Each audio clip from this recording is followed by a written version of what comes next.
حضرت ابو سعید رضی اللہ تعالیٰ عنہ بیان کرتے ہیں،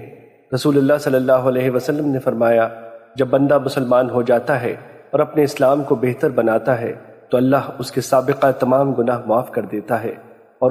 یعنی اسلام قبول کرنے کے بعد پھر بدلہ شروع ہو جاتا ہے۔ نیکی کا بدلہ 10 گنا سے 700 گنا تک بڑھا دیا جاتا ہے، جبکہ برائی کا بدلہ اس کے مثل ہوتا ہے، الا یہ کہ اللہ اس سے درگزر فرمائے۔ مشکات المصابیح حدیث نمبر 2373۔ حضرت ابن عباس رضی اللہ تعالیٰ عنہ بیان کرتے ہیں،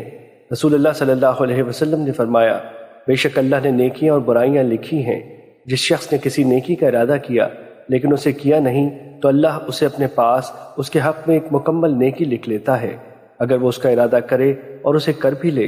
تو اللہ اسے اپنے پاس اس کے حق میں 10 گنا سے 700 گنا اور اس سے بھی بڑھا کر لکھ لیتا ہے۔ اور جو شخص برائی کرنے کا ارادہ کرے لیکن اسے کرے نہیں تو اللہ اسے اپنے پاس اس کے حق میں ایک کامل نیکی لکھ لیتا ہے، لیکن اگر وہ اس برائی کا ارادہ کرے اور اسے کر گزرے تو اللہ اسے اس کے حق میں ایک ہی برائی لکھتا ہے۔